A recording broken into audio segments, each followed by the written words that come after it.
Қызықты мамандықтар жайында көп білгің келе ме? Бірақ сұрауға ыңғайсызданасың ба?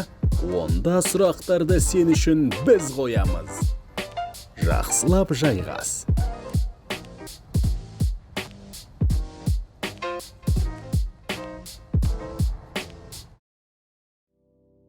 Менің есімім Манелина, 21 жастамын.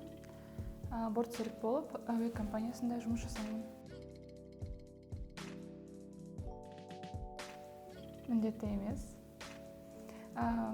Стюардесса болу үшін ең бастысы Қазақстан Республикасының азаматы болу керек, қазақ, орыс, ағылшын тілдерін жетік меңгеру керек. Және біздің әуе компаниямызға сай өзінің қабілеттері болу керек әр азаматтың.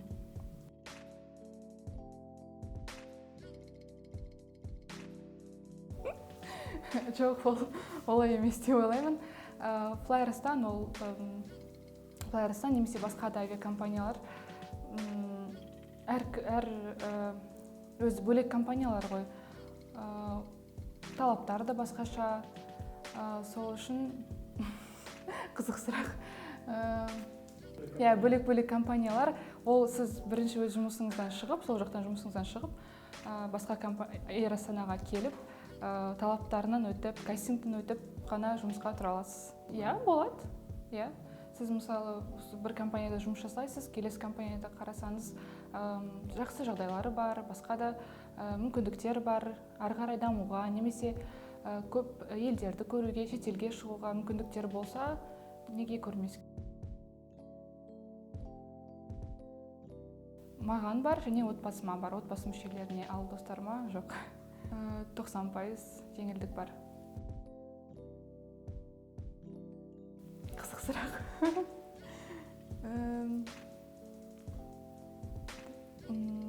Меніңше болмайды. Сол қиын сәтте әркімнің өз ойында бір табынушысы пайда болатын сияқты. Әншілерді жиі көреміз, және актерлерді жиі көреміз. Менің ең қызық осы көрген жолаушым ол Тоқтар Әубәкіров. Ол кісіні көру, ол кісіге қызмет жасау маған бір, қалай айтсам, құрмет секілді болды. Себебі мен оны бала кезімнен, мектептен көріп өскен адам, өмірде көріп осындай кісіні осындай жерде кездестіру мен үшін бір құрмет болды деп айта аламын. Менің рейстерімде болған емес. Ол мүмкін де емес. Біз өйткені өзіміздің жолаушыларымызды бақылап, қарап жүреміз. Және де қоғамдық орында ондай нәрселерге жол бермеуге тырысамыз. Себебі балалар бар, ата-аналар бар, үлкен кісілер бар. Сол үшін әр адам өзін сол ортаға сәйкес ұстауы тиіс деп ойлаймын. Біз жұмыс бастамас бұрын 2 ай көлемінде оқимыз. Басында бұл қауіпсіздік бойынша, өзіміздің мамандығымыз бойынша оқимыз. Одан кейін алғашқы көмек көрсету курсын өтеміз. Сол курсы кезінде барлық жағдайларды оқимыз. Мысалы, ол адамның қан қысымы төмендегенде, немесе жүрегі тоқтап қалған жағдайда көмек көрсете аламыз. Және бала туу кезінде де алғашқы көмек көрсете аламыз. Яғни барлық бортсеріктер арнайы оқудан өткен хабары бар. Болады. Оны тек экипаж мүшелері ғана біледі. Құпия ештеңесі жоқ, өйткені әр рейс сайын ол сөздер ауыстырылып отырады. Кез келген сөз болуы мүмкін ол. Мысалы, глобус. Әр кезде ауыстырылып отыратын сөздер ол. Бұл ең көп кездесетін сұрақтардың бірі, неге сөндіру керек? Мысалы, біздің пилоттарымыз авиадиспетчерлермен хабарласады. Сол кезде олардың хабарласуына кедергі келтіруі мүмкін. Сигналдар, басқа да жағдайлар, бір дыбысты сөздерді дұрыс естімей қалуы мүмкін. Сол үшін барлық қондырғыларды өшіріп қою қажет. Қонғанда. Жолаушыларымыз түсінуге тырысады барлық кезде. қазіргі таңда осы пандемияға байланысты санитарлық талаптарға сәйкес біз басқа компанияларда болсын, мен істейтін компанияда болсын, кейбір шектеулер бар. Соған байланысты болуы да мүмкін. Ал басқа компаниялар жайлы біле бермейді екен. Біздің компаниямызда біз барынша жолаушыларға тамақтандыруға, олардың сұраған нәрсесін беруге тырысамыз.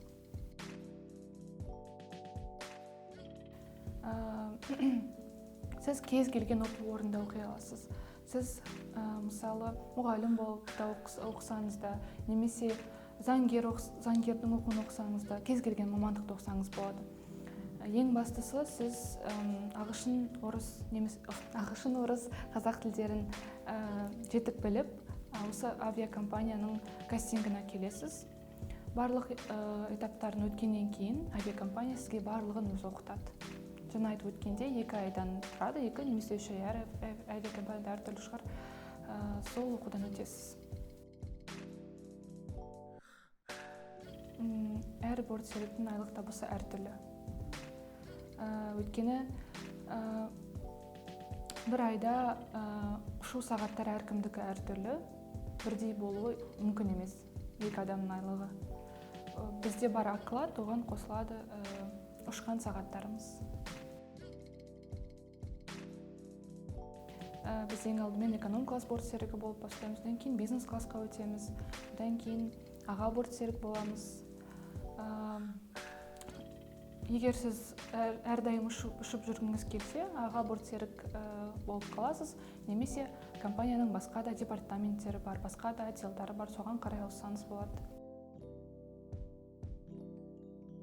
Ұнайтын сәттері бұл атмосфера.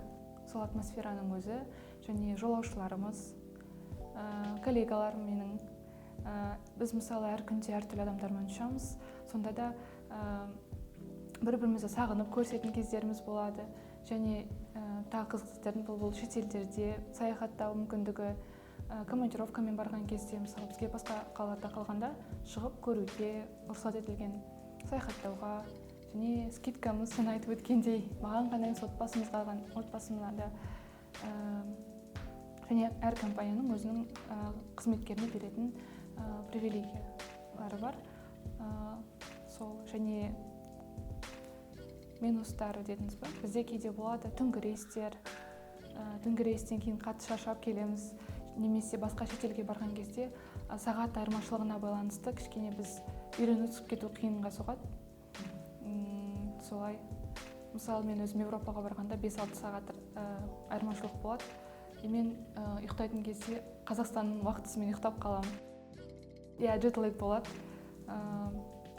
Сондай кішкене минустары бар. Бірақ менің ойымша минустарынан плюстары көп. Шет тілдерін оқыңыздар, денсаулығыңызды сақтаңыз, және әрқашан тексерілуден өтіп жүріңіз. Себебі стюардесса болу үшін сіздің денсаулығыңыз өте жақсы болу керек. Арнайы медкомиссиядан өтесіздер.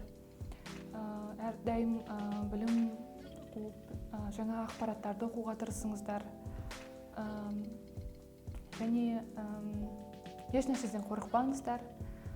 Ең бастысы бұл сіздің қалауыңыз. Егер сіз бір нәрсені қатты қаласаңыз, сіз оған міндетті түрде жетесіз. Сол үшін қиындықтарға қарамай, таймай, алға қарай ұмтылыңыздар.